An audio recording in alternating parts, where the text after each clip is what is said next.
Eu vou dizer qual é a dificuldade. A dificuldade toda é que você encontra na Bíblia duas coleções de versículos que parecem uma contradizer a outra. Então, por um lado, você tem uma longa lista de versículos que dizem que Deus é soberano, que Deus determinou tudo o que existe, que Deus predestinou aqueles que Ele quis para a salvação, que Ele escolheu quem Ele quis que vai ser salvo, que quem Deus não escolheu, esse não vai ser salvo de maneira nenhuma. Só os eleitos entrarão no reino de Deus. Você tem dezenas de versículos, eu posso dar a lista para vocês que falam disso aí. Só que a mesma Bíblia tem também uma coleção de versículos que parece atribuir ao homem o livre-arbítrio. Do tipo assim, quem se arrepender e crer será salvo, tornai-vos para mim, e eu tornarei para vós outro. Aquele que perseverar até o fim, esse será salvo. Vinde a mim, todos vós que estáis cansados e oprimidos, eu vos aliviarei. Eis que estou à porta e bato, se alguém ouvir a minha voz e abrir, entrarei e cearei. Aí você fica doido, porque por um lado você tem a Bíblia dizendo, falando da predestinação, claramente, você pode dizer que você não entende a predestinação, mas dizer que ela não é bíblica, você está errado. Que a Bíblia fala da predestinação e da eleição do começo ao fim. E não é pré-conhecimento, não. Não é que Deus anteviu. Não tem nada a ver. Essa é uma tentativa de escapar da força dessas passagens. Deus elegeu quem Ele quis de acordo com o bom prazer da sua vontade. Efésios 1, Romanos 8, Romanos 9, Romanos 11, 1 Tessalonicenses 2. A lista é enorme de versículos que dizem isso. Então, por um lado, você tem um Deus que diz assim, não cai um passarinho no chão se não for a vontade de Deus, né? Não é isso que Jesus disse? Para o passarinho cair no chão tem que ser a vontade de Deus. Imagina a salvação do pecador, né? Imagina a salvação do pecador.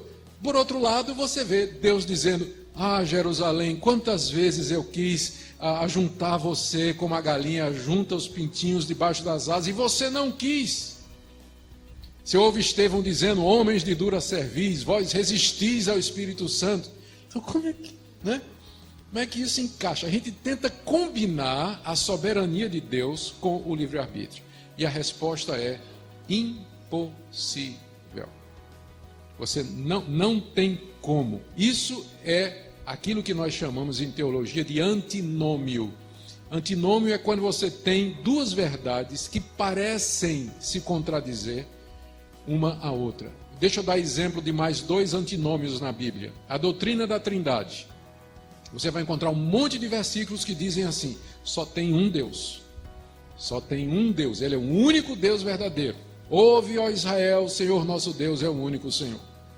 Aí você encontra um monte de versículos que diz que tem um ser chamado Pai, que é Deus, um outro chamado Filho, que é Deus, e outro que é o Espírito Santo, que também é Deus. Aí você fica, mas peraí, é um Deus só, mas tem três pessoas que aparecem na Bíblia chamadas de Deus. Como é que eu combino essas duas coisas? Não combina.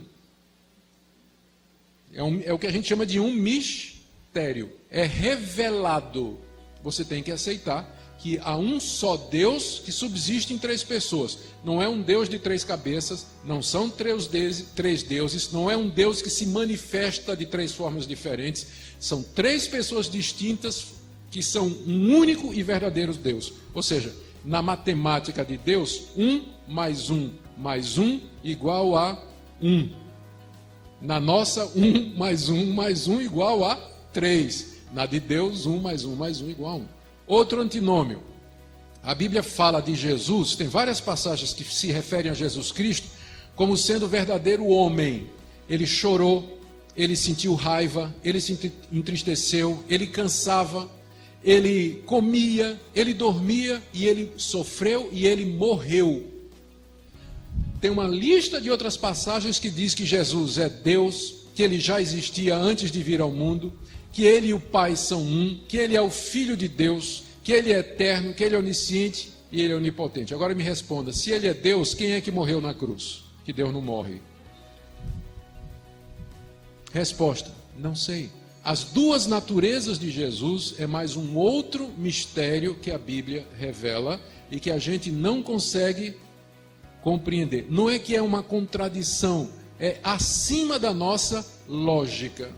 É acima, porque nós estamos falando de Deus, que é um ser totalmente outro.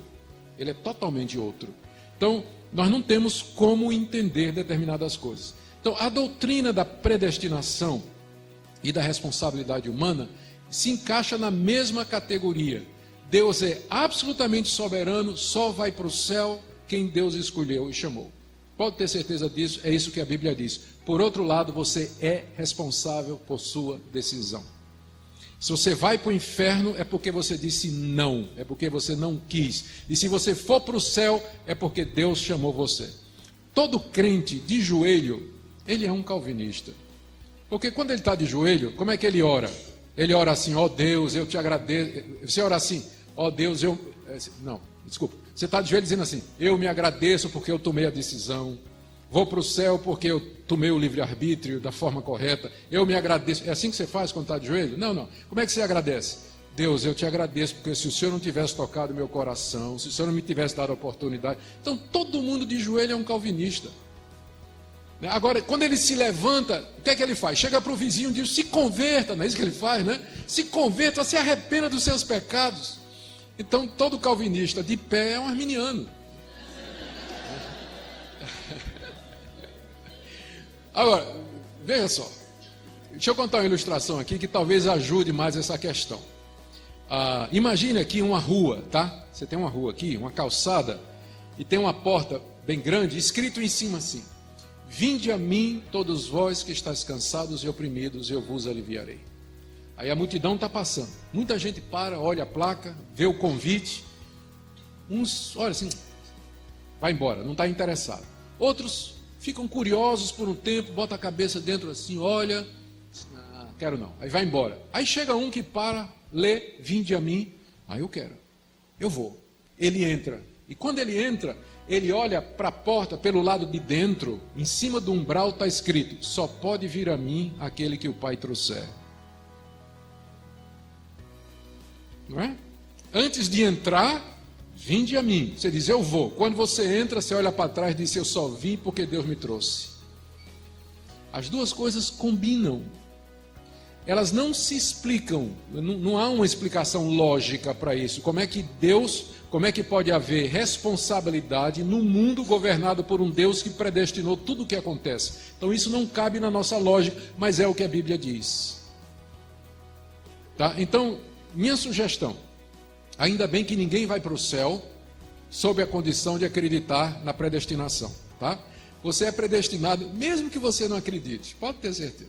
Então, ainda bem que sua salvação não depende de você acreditar nessa doutrina. Mas pelo menos não diga que ela não é bíblica. Diga assim, eu não entendo. Eu sei que a Bíblia fala disso, eu não compreendo, mas eu não posso dizer que é bíblica, porque é bíblica, está na Escritura Sagrada. A gente só não sabe direito como resolver. As pessoas tentam resolver esse dilema da soberania de Deus e da responsabilidade humana, ou anulando a soberania de Deus, para deixar o homem livre, dizendo que Deus não predestina, que Deus não conhece o futuro, que Deus não determina, e aí eles vão ter que tirar da Bíblia dele um monte de versículos, ou você tem os outros que querem negar a responsabilidade humana, que são os chamados hipercalvinistas, não é? Que diz que não adianta nem evangelizar, nem precisa evangelizar, porque os eleitos virão de qualquer maneira.